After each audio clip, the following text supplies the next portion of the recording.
د آل عمران مبارکه سوره چې د قرآن عظیم شان درېمه سوره ده په مدینه منورې کې را نازله شوې ده 200 مبارک آیاتونه لري تلاوت او پښتو ترجمه یې له 155 آیت څخه اورئ إنما ذلكم الشيطان يخوف أولياءه فلا تخافوهم وخافون إن كنتم مؤمنين اوس تاسې ته څرګنده شوه چې هغه په اصل کې شیطان و چې خپل دوستان بې ځایه ویرول له دې امله په راتلونکي کې تاسې له انسانانو څخه مه ویرېږئ له ما نه وویرېږئ که تاسې په رښتینې توګه د ایمان خاوندان یې ولا يحزنك الذين يسارعون في الكفر إنهم لن يضروا الله شيئا يريد الله ألا يجعل لهم حظا في الآخرة ولهم عذاب عظيم ای پیغمبره څوک چې نن د کفر په لار کې هاند او هڅه کوي ته د هغو په منډو تړو مه ځورېږه دوی د الله هیڅ کار نشي ورانولی الله غواړي چې د هغو لپاره په آخرت کې کومه برخه ونه ټاکي او په پای کې هغوی په سخت عذاب اخته کیدونکي دي إن الذين اشتروا الكفر بالإيمان لن يضروا الله شيئا ولهم عذاب أليم کوم خلکو چې د ایمان په بدل کې کفر اخیستی دی هغوی په باوري توګه الله ته هیڅ زیان نشي اړولی د هغو لپاره دردناک عذاب تیار دی ولا يحسبن الذين كفروا أنما نملي لهم خير لأنفسهم إنما نملي لهم ليزدادوا إثما ولهم عذاب مهين دا مهلت چې موږ هغو ته ورکوو کافران دي دا د ځان لپاره غوره نه ګڼي مونږ خو هغو ته د دې لپاره مهلت ورکوو چې دوی د ګناه دروند پیټی وتړي بیا د هغو لپاره سخته سپکوونکې سزا ده ما كان الله ليذر المؤمنين على ما أنتم عليه حتى يميز الخبيث من الطيب وما كان الله ليطلعكم على الغيب ولكن الله يجتبي من رسله من يشاء فآمنوا بالله ورسله وإن تؤمنوا وتتقوا فلكم أجر عظيم الله با مؤمنان په دې حالت کې هیڅکله پرې نږدي چې تاسې اوس پکې یاست هغه به سپیڅلي خلک له ناپاکو خلکو څخه بیل کړي خو د الله داسې عادت نه دی چې تاسې پر غیبو خبر کړي د پټو خبرو د ښودنې لپاره چې د هغه له خپلو رسولانو څخه چاته خوښه شي ټاکي له دې امله د پټو چارو په باب پر الله او پیغمبر ایمان ولرئ که تاسې د ایمان او له خدایه د ویرېدو چلند غوره کړئ نو تاسې ته به لوی اجر در په برخه شي ولا يحسبن الذين يبخلون بما آتاهم الله من فضله هو خيرا لهم بل هو شر لهم سيطوقون ما بخلوا به يوم القيامة ولله ميراث السماوات والأرض والله بما تعملون خبير کوم خلکو ته چې الله له خپل فضل نه ورکړه کړې ده او بیا هغوی د بخیلۍ نه کار واخلي هغوی د دا نه ګڼي چې دا بخیلي د هغو لپاره ګټوره ده نه دا د هغو لپاره ډیره بده ده څه شی چې هغوی په خپله شومتیا راغونډوي همغه به د قیامت په ورځ د هغو د غاړې توق شي د ځمکې او اسمانونو میراث یوازې د الله دی او تاسې چې څه کوئ الله پرې خبر دی لقد سمع الله قول الذين قالوا إن الله فقير ونحن أغنياء سنكتب ما قالوا وقتلهم الأنبياء بغير حق ونقول ذوقوا عذاب الحريق. په یقیني توګه الله د هغو خلکو وینا واورېده چې وایي الله بې وزلی دی او موږ شتمن یو. د هغو دا وینا به هم موږ ولیکو او له دې نه مخکې چې هغو کوم پیغمبران په ناحقه وژلي هغه هم د هغو په عملنامه کې ثبت دي. کله چې د فیصلې وخت راشي په هغه وخت کې به موږ هغو ته ووایو چې دا د اوس د دوزخ د عذاب خوند وڅکئ. ذلك بما قدمت أيديكم وأن الله ليس بظلام للعبيد. دا ستاسې د خپلو لاسونو ګټه ده. الله پر خپلو بندگانو ظالم نه دی. الذين قالوا إن الله عهد إلينا ألا نؤمن لرسول حتى يأتينا بقربان تأكله النار قل قد جاءكم رسل من قبلي بالبينات وبالذي قلتم فلم قتلتموهم إن كنتم صادقين. کوم کسان چې وایي الله مونږ ته لارښودنه کړې ده چې مونږ باید هیڅوک د پیغمبر په توګه تر هغه پورې ونه منو تر څو چې هغه زمونږ په مخ کې داسې قرباني ونه کړي چې له غیبو راتلونکی اوري ونه خوري. هغو ته ووایه تاسې ته له ما څخه مخکې ډېر پیغمبران راغلي دي چې ډېرې زیاتې څرګندې ښکاره نښانې یې راوړې وې او هغه نښانه یې هم راوړې وه چې تاسې یادونه کوئ. نو که د ایمان راوړلو لپاره تاسې د دې شرط په وړاندې کولو کې رښتیني یاست نو تاسې هغه پیغمبران ولې وژل؟ فإن كذبوك فقد كذب رسل من قبلك جاءوا بالبينات والزبر والكتاب المنير. اوس ای محمد صلی الله علیه وسلم که دا خلق تا دروغجن ګڼي نو له تا نه مخکې یو شمېر هغه پیغمبران دروغجن ګڼل شوي دي چې ښکاره څرګندې نښانې صحیفې او روښانوونکي کتابونه یې راوړي. كل نفس ذائقة الموت وإنما توفون أجوركم يوم القيامة فمن زحزح عن النار وأدخل الجنة فقد فاز وما الحياة الدنيا إلا متاع الغرور. په پای کې هر څوک د مرګ خوند څکونکی دی او تاسې ټول د قیامت په ورځ د خپلو پوره اجرونو میندونکي. بریالی اصلا هغه څوک دی چې هلته د دوزخ له اوره وژغورل شي او جنت ته ننویستل شي. پاتې شوه دا دنیا دا خو صرف یو غولونکی شی دی.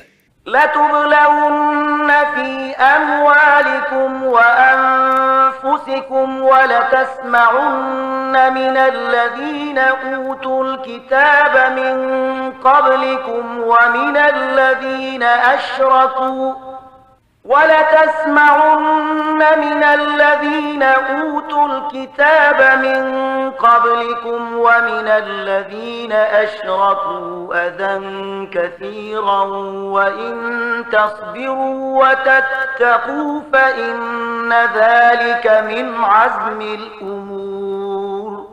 ای مسلمانان تاسې به د مال او سر دواړو په ازموینه کې واچول شي او تاسې به له اهل کتابو او مشرکانو څخه ډېرې ځورونکې خبرې واورئ.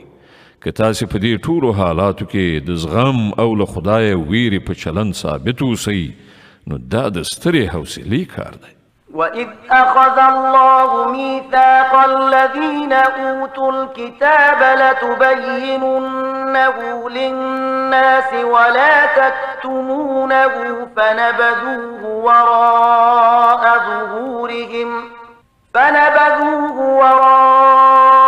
ظهورهم واشتروا به ثمنا قليلا فبئس ما يشترون. دغو اهل کتابو ته هغه کلکه وعده هم ور یاده کړه چې الله ورڅخه اخیستې وه چې تاسې به د کتاب لارښودنې په خلکو کې خوروئ او هغه به پټوئ نه، خو هغو کتاب شاته وغورځاوه او هغه یې په لږ بیه وپلور. څومره ناکاره راکړه ورکړه ده چې دوی یې کوي. لا تحسبن الذين يفرحون بما أتوا ويحبون أن يحمدوا بما لم يفعلوا فلا تحسبنهم بمفازة من العذاب ولهم عذاب أليم. تاسې هغه خلک له عذاب نه خوندي مانګیرئ چې په خپلو کړو وړو خوشحاله دي او هیلهمند دي په داسې چارو کې ستاینه وشي چې په واقع کې هغوی نه دي کړي. په حقیقت کې د هغو لپاره دردناکه سزا تیاره ده. ولله ملك السماوات والأرض والله على كل شيء قدير. د ځمکې او اسمانونو څښتن الله دی او د هغه پر هر څه لاس بر دی.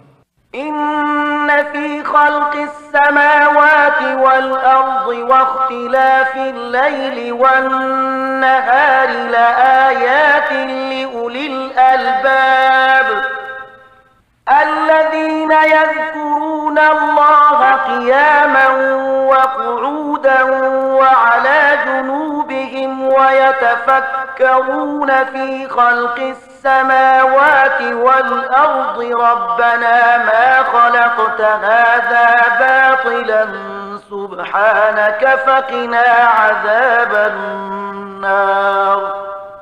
د ځمکې او اسمانونو په پیدایښت او د شپې او ورځې په تګ راتګ کې د هغو پوهانو لپاره ډېرې نښانې دي چې په ولاړې ناستې او ملاستې هر حالت کې خدای یادوي او د اسمانونو او ځمکې په ساختمان کې غور او فکر کوي.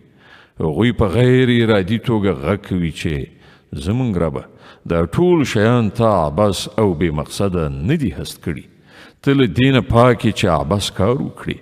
نو ای ربه مونږ د دوزخ له عذابه وژغوره. ربنا إنك من تدخل النار فقد أخزيته وما للظالمين من أنصار. تا چې څوک په دوزخ کې واچو هغه دې په حقیقت کې په ستره خوارۍ او رسوایي کې وغورځاو او بیا د دغه راز ظالمانو هیڅ مرستندوی نه وي. ربنا إننا سمعنا مناديا ينادي للإيمان أن آمنوا بربكم فآمنا ربنا فاغفر لنا ذنوبنا وكفر عنا سيئاتنا وتوفنا مع الأبرار. لویه څښتنه مونږ د یو نارې وهونکي اواز واورېده چې د ایمان لوري ته یې بلنه ورکوله او ویلې چې خپل رب ومنئ. مونږ د هغه بلنه ومنله. نو ای زمونږ باداره کومه ګناه چې له موږ څخه صادره شوې ده له هغې نه راتېر شه. کومې بدۍ چې په مونږ کې دي هغه ایسته کړه او په خاتمه کې راته د غوره خلکو ملګرتیا را په برخه کړه. ربنا وآتنا ما وعدتنا على رسلك ولا تخزنا يوم القيامة إنك لا تخلف الميعاد. خدایا کومې وعدې چې تا د خپلو رسولانو په وسیله کړي دي هغه له مونږ سره ترسره کړه او د قیامت په ورځ مونږ له رسوایي سره مخامخ کوه. په دې کې شک نشته چې ته له خپلو وعدو نه مخالفت کوونکی نه یې. فاستجاب لهم ربهم أني لا أضيع عمل عامل منكم من ذكر أو أنثى بعضكم من بعض فالذين هاجروا وأخرجوا من ديارهم وأوذوا في سبيلي وقاتلوا وقتلوا لأكفرن عنهم سيئاتهم ولأدخلنهم ولأدخلنهم جنات تجري من تحتها الأنهار ثوابا من عند الله والله عنده حسن الثواب. د هغو رب په جواب کې فرمایي زه له تاسې نه د هیڅ یو د عمل ضایع کوونکی نه یم، که نارینه وي که ښځه، تاسې ټول ځینې د ځینو هم جنس یاست. له دې امله کومو خلکو چې زما په خاطر خپل وطن پرېښود او زما په لار کې له خپلو کورونو څخه ویستل شول، د هغو ټولې ګناوې به زه ورته وبخم او هغوی به داسې باغونو ته ننباسم چې تر هغو لاندې به ویالې بهیږي. دا د الله په وړاندې د هغو مکافات دی او ډیر غوره مکافات له امدې الله سره دي. لا يغرنك تقلب الذين كفروا في البلاد متاع قليل ثم مأواهم جهنم وبئس المهاد. ای پیغمبره صلی الله علیه وسلم، د نړۍ په هیوادونو کې د خدای د نافرمانو بندگانو ګرځېدل دې تا ونه غولوي. دا صرف د څو ورځني ژوند لږ غوندې خوند دی، بیا به دوی ټول دوزخ ته لاړ شي چې ډیر بد استوګنځی دی. لكن الذين اتقوا ربهم لهم جنات تجري من تحتها الأنهار خالدين فيها نزلا من عند الله وما عند الله خير للأبرار. د دې پر خلاف کوم خلک چې له خپل خدای نه په ویریدو ژوند تیروي، د هغو لپاره داسې باغونه دي چې تر هغو لاندې ویالې بهیږي. په هغو باغونو کې به دوی د تل لپاره اوسیږي. دا د هغو لپاره د الله له لوري د میلمستیا وسایل دي او څه چې له خدای سره دي د غوره بندګانو لپاره همغه ډیر غوره دي. وَإِنَّ مِنْ أَهْلِ الْكِتَابِ لَمَنْ يُؤْمِنُ بِاللَّهِ وَمَا أُنْزِلَ إِلَيْكُمْ وَمَا أُنْزِلَ إِلَيْهِمْ خَاشِعِينَ لِلَّهِ لَا يَشْتَرُونَ بِآيَاتِ اللَّهِ ثَمَنًا قَلِيلًا أُولَئِكَ لَهُمْ أَجْرُهُمْ عِنْدَ رَبِّهِمْ إِنَّ اللَّهَ سَرِيعُ الْحِسَابِ. په اهل کتابو کې هم څه کسان داسې شته چې الله مني، پر هغه کتاب ایمان راوړي چې تاسې ته لیږل شوی دی او پر هغه کتاب هم ایمان لري چې له دې نه مخکې په خپله هغو ته لیږل شوی و. د الله په وړاندې سرونه ښکته دي او د الله آیتونه په لږ غوندې بیه نه پلوري. د هغو مکافات د هغو له پروردګار سره دي او د الله حساب اخیستنه ځنډیږي نه. يا أيها الذين آمنوا اصبروا وصابروا ورابطوا واتقوا الله لعلكم تفلحون. ای مؤمنانو، له زغم نه کار واخلئ، د باطل پرستانو په مقابله کې میړانه وښیئ، د حق د خدمت لپاره ملا ټینګه وتړئ او له الله نه ویریدونکي اوسئ. هیله ده چې بری ومومئ.